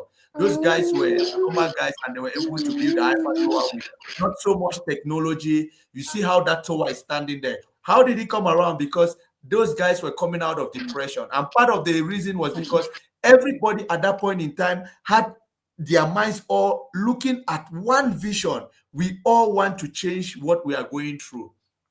And it's really a call for everybody coming together as Cameroonians, irrespective of the initiative they're kickstarting, to have that idea that we really want to get the people to believe on the beauty of the reality of Cameroon, not just from a profit-making standpoint, but from a value-added standpoint, because I believe most of what sustains strategy is people's willingness to see that more than profit, value is established, because it is value which finishes at the end of the day to culminate the arrival of profit. I take, for example, Kigali.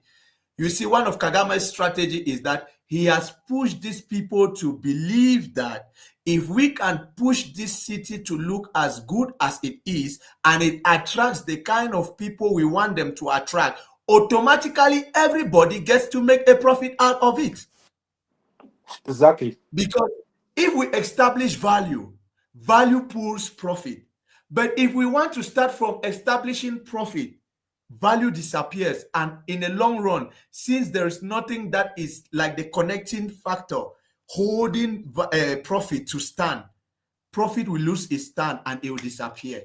So Awesome. I feel the initiative of people coming together ought to be about how do we establish sustainable value. If we can establish sustainable value over a period of time among the masses, it is easier for us to sustain an atmosphere of rising profit. It has happened for Dubai. It worked for Dubai. It's worked for Kigali. It's worked for America. Every one of these countries. It's worked for China. It's worked for Japan. Cameroon is not an exception. Thank you. And we have bright mind. Why can't we see it that way? Wow. And this is like the parliament. They're presenting the issues and we're waiting. I tell you, bro. I tell All right. you. Thank you, guys. Just to get this, we have this event coming up from the 5th of December to the 7th. Africa must rise. Yeah, so Africa must rise. yes, we are. Many of us, we are already aware of it. So we have speakers from South Africa, of course, Cameroon. Our own Jonita is there, and many other young speakers, established speakers, emerging speakers. So we are bringing together this community to empower them with the stories that they have started hearing here today. What Anne said, what Ayuk said, what Jones is saying. Some of these stories will be echoing in this event. So it is just what we're doing at John Itas Foundation and the different projects we're carrying out. This is just a platform for us to be able to give opportunity. We have a lot of speakers from Cameroon, from South Africa, from Rwanda, and some of them don't have platforms where they can share their messages to a few people, 100, 1,000, 10,000, 20. So these are opportunities. We want to hear those stories again, stories of resilience, stories of leadership, stories of great people making a difference. And so the young people, part of it, they will be inspired, challenged, propelled to start asking questions. What am I doing with my life? If today was to be my last day on earth, what account am I going to give God? How is the world going to remember me? So when we begin to bring these narratives and rewrite the story of Africa, just not of ourselves, but for posterity. I remember I spoke in Asia there in Singapore, and I asked the question when I was starting my presentation. When you hear the word Africa, what comes to your mind? You'll be shocked at what people told me from England, from Australia, from Germany, from Singapore, from United States. And they said, one person told me that animals, another one said safari, another one said poverty, another one said wealth. There's another one said wealth. Another one, they said all kinds of things. And the mistake that some of us Africans were making, we're forgetting that Africa is actually the strongest continent in the world, because most continents of the world are aging already. They're aging. And Africa is very strong. And the energy of the world is from Africa. And so we have to take this narrative and rewrite the story of Africa, and not just wait for people to write our story for ourselves, but we have to write it for the sake of our grandchildren and the generations coming after us. So if you have not registered already for this event, I will urge you. Ayok has already done that. John has done that. Myself have done that. And we're looking forward to have you. And we're sure that Anne will equally be joining us, to do that. So we together we can change it, leaving us stone unturned. And so that being said and done, we would love now to hear in 30 seconds let's start with Anne, your last word to our viewers, please. Okay, thank you. Oliver, thank you for an amazing moderation. You are like a brother to me always. I'm welcome. And Mr. Edmond, it was a pleasure. And to our viewers, I want to leave you with just one word. Ask yourself today, what can I do to make my community better? And then ask yourself this question: who am I, and what do I want for myself? I think that if you can sit and ponder on this, then truly we will definitely be having an amazing Cameroon with amazing people. And like I said, Cameroon, you're blessed. Cameroon, you are talented. And like Edmond said, I'm not being modest about it, because that's just who we are. It was a pleasure. Thank you so much. And it was also wonderful meeting you for the first time. All right, over to you, Edmond. Okay, thank you once more. A big shout out to John Etta. My relationship with you got us here, and thank you, Oliver, for bringing us on this platform. So I just have one. So I shared it earlier on my status today. It's a code about change, and it came to me while I was actually meditating on what can I share with everybody today, and I wrote it down, and I had to share it with my group of friends as well. As don't change to prove a point. Always change to set your life in motion for the fulfillment of your purpose. Wow. There's so much exponential change happening right now. And especially when you're coming from difficulty, most times from where we come from, most of us want to change because we want to prove to those people who were laughing at us that we could do better. So that is what I have for somebody, wherever you are in Africa, wherever you are in the world listening to us. I pray this stays with you. Don't change because you want to prove a point. change to set your life in motion for the fulfillment of your purpose. And I believe if you set yourself in that frequency, you definitely enjoy living life better, and you will definitely live the impact that your life ought to live as part of its contribution to humankind. Thank you. I love that. Wow. Beautiful. Thank Amazing. you. It's Amazing. Yeah. amazing. How about you, John? Hey, Oliver, man, Edmond and Anne. Like, this is one of the best Camerican Dream podcasts we've had, you know. Mm-hmm. I think it's one of the Thank you. best. It's really been powerful, it's been impactful. I've learned a lot, Mm-hmm. you know. I've been impacted a lot. I think, Oliver, you too. Yeah. Anne said Cameroonians are amazing people. I agree with you. You know, this is just to show to the world and to ourselves that Cameroonians, we have some great minds, great Cameroonian minds. As a matter of fact, the last time I checked, we have 6 million Cameroonians scattered all over the diaspora. And our goal here in the Camerican podcast, Camerican Dream podcast, is to unite these voices. Because when we come together, there's going to be cross-pollination of ideas, opportunities, impact, friendship, Sure. you know. Just imagine that, let's say Mr. Edmond was single and Madam Anne was single. This would have been the starting point of something, you know. Anything can happen, you know. You can even turn to a Anything for business sure. deal. And Anything for so sure. we are connecting people, we are connecting visions, we are connecting Yeah. value.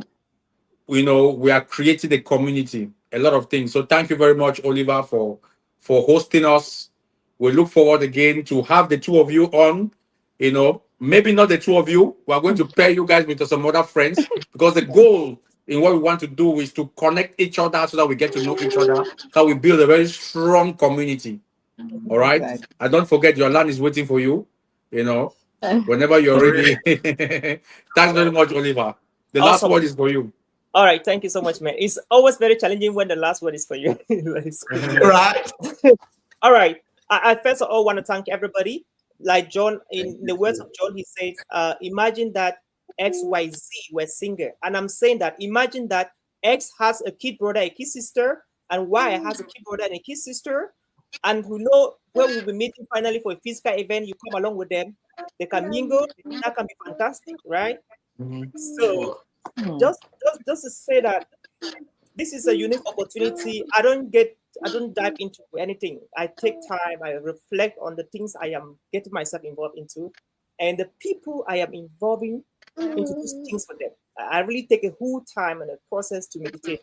And John is one of those guys that I respect a lot when it comes to partnering and associating with people. He has a special grace. I don't know if some people see it. John is that guy who knows how to bring people together and who has Yeah. very reliable connections and very Yeah. friends that they have big dreams. A lot of people that have big dreams. And Mhm. it's like all Jones's friends, they are big dreamers. And when you come around John, you only meet big dreamers, you know, a lot of Yeah. guys. And it's because of John, I've connected with some of my guys here in United States and the big dreamers like Ayuk, like Anne, and I think there's hope for Cameroon. Not to become, I don't want to become a president. I don't know if John wants to become a president. I don't want to. No. I don't have to But- become the but president. to become to change the world, to change your country, you don't necessarily have to become a president. Because to me, Yeah, I'm already the president of my life. that right? is it. I'm the president of my family. So so I don't know about you, but I'm the same person. I lead my life as as a head of state of Univision. And I lead my family as a head of state of their family.